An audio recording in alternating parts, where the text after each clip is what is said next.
Salut à tous, j'espère que vous allez bien. On se retrouve aujourd'hui pour une vidéo YouTube où je vais vous montrer les coulisses d'un tournage. Là demain je pars 3 jours à Cannes avec Karim Benzema. Et je vais vous montrer les coulisses du tournage, quel matériel j'utilise. Du coup là c'est ma première vidéo YouTube, il va falloir pas être exigeant avec moi parce que c'est pas évident. On est dans nos locaux. Parce qu'en fait on est une agence de production photo et vidéo, qu'on fait tout ce qui touche à la photo et à la vidéo. Là c'est une petite photo que j'avais fait au Burkina Faso, c'est ma photo préférée je pense. Sinon là c'est en Tunisie, pareil en Tunisie. Et aussi ce que je vais vous montrer, c'est on a un studio photo et vidéo qui est en location sur Lyon, si vous êtes intéressé. Voilà, c'est un beau cyclorama en fond vert, on peut mettre fond noir, fond blanc. Et là un côté plus photo.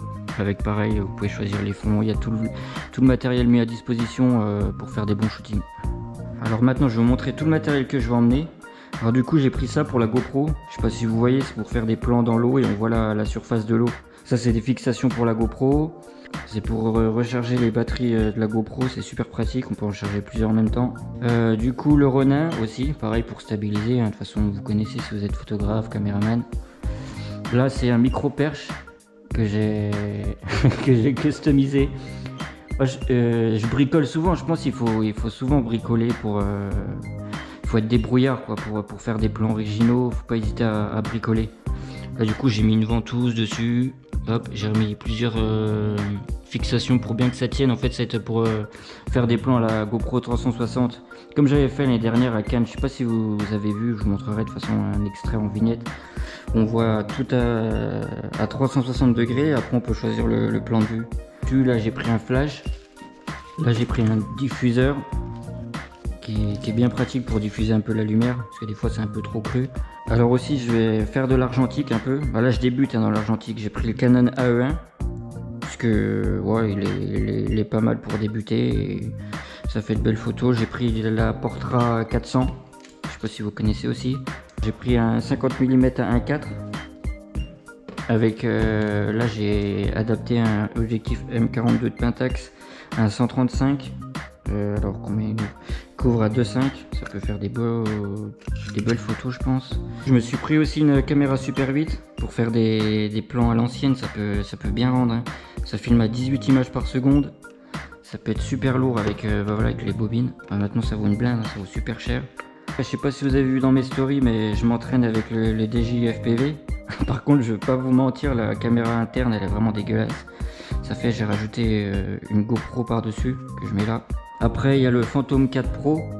Bon, alors celui-là, franchement, pour moi, c'est la référence des drones. En fait, il est super stable, il résiste bien au vent. C'est pour des plans plus stables, plus institutionnels, mais je pense que c'est essentiel. Après, bon, là, il y a la télécommande du FPV. Les lunettes qui sont super pratiques, hein, franchement ça rend super bien, c'est net. Après en appareil, bah du coup je prends le 7S3.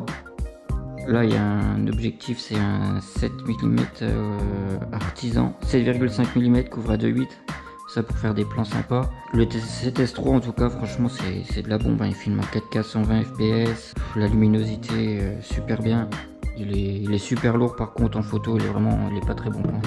C'est pour ça du coup que j'emmène le 7R3, plus pour la photo. Là du coup là il y a un 51.4 en Sigma. C'est ce que j'utilisais avant pour faire la vidéo, avant le 7S3. Par contre ouais, du coup il filme pas en 4K 120 fps.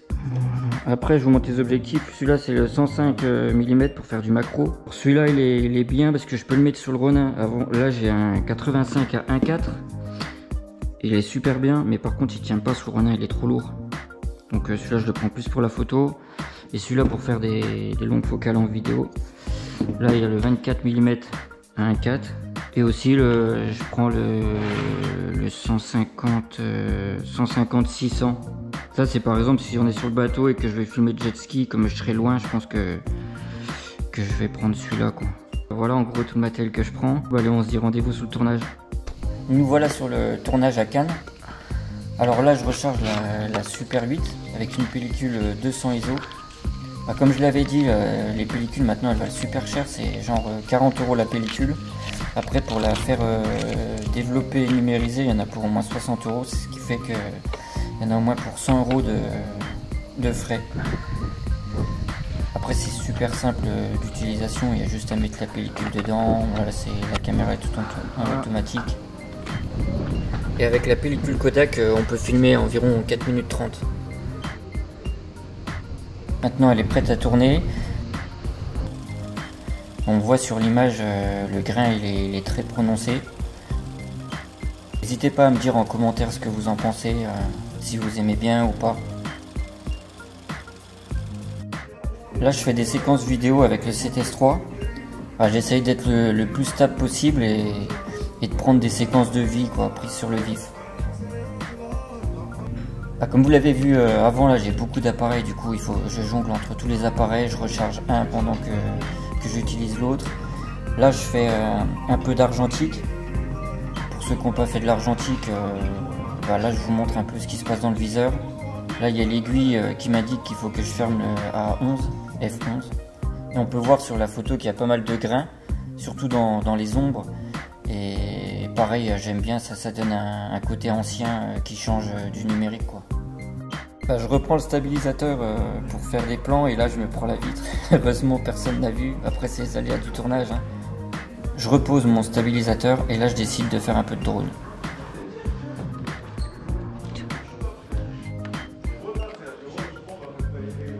Alors je lance le drone. Comme je vous l'avais dit, j'ai mis une GoPro par-dessus, là on ne le voit pas parce que je filme avec. Et voilà, c'est mes débuts, je fais des plans assez simples.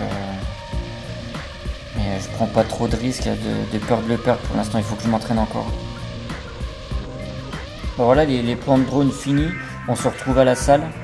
Comme je sais pas si vous suivez Karim sur les réseaux, mais vous savez combien il fait beaucoup de sport. Du coup là c'est pareil, je prends des plans sur le vif. J'essaye d'être le plus stable possible, de faire un maximum de plans avec des valeurs de focales différentes. Parce que moi j'utilise que des focales fixes. Les focales fixes elles sont plus lumineuses et moi je préfère, j'étais habitué à ça. Du coup après il faut que je recharge, je règle encore le stabilisateur. J'essaye de faire avec la lumière parce qu'il y a beaucoup de contre-jour là. J'ai réglé la vitesse d'obturation à 1 centième parce qu'en fait c'est une lumière, c'est pas une lumière continue, c'est une lumière qui clignote. Du coup pour éviter d'avoir du rolling shutter. Là maintenant j'essaye de faire quelques photos. Là on pourrait penser qu'il pose mais en fait non, il pose pas. Là je le prends tel quel.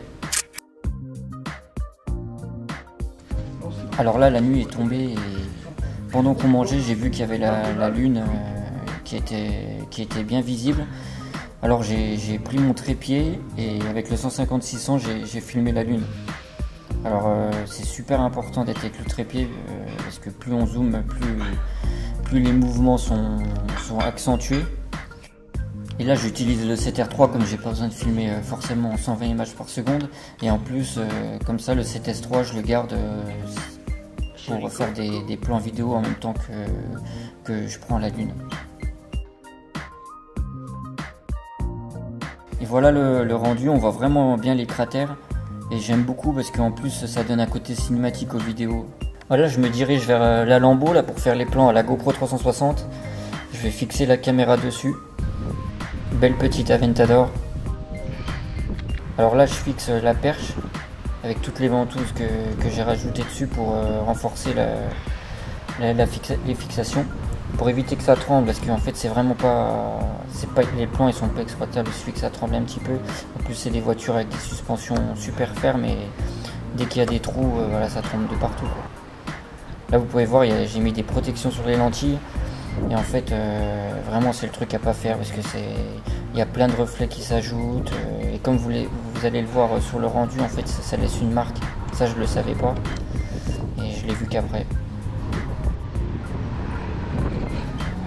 Et il y a vraiment beaucoup de fixations, j'ai acheté tout ça sur Amazon. Si vous voulez des fixations GoPro, allez sur Amazon, il y a vraiment le choix et c'est moins cher. Là j'ai mis plusieurs supports pour réduire les vibrations. Ça prend beaucoup de temps, là j'ai dû passer bien une demi-heure à régler tout ça juste pour un plan. Après je règle la caméra, je mets en luminosité manuelle pour pas qu'elle se règle automatiquement, sinon c'est pareil, c'est pas joli.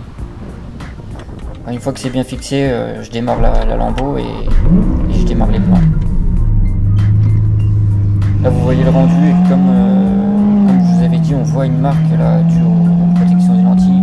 Et en vrai, j'ai mis un peu le plan dans la vidéo là que vous allez voir à la fin sur le rendu final, mais franchement je suis pas très satisfait des plans. Alors voilà, la vidéo est terminée. J'espère que vous avez bien aimé. Bon là je suis pas trop rentré dans les détails, mais dans les prochaines vidéos je rentrerai plus dans les détails. Je vous mettrai des tutoriels, comment j'ai fait les effets. Et là c'était ma première vidéo, donc j'espère que ça vous a plu.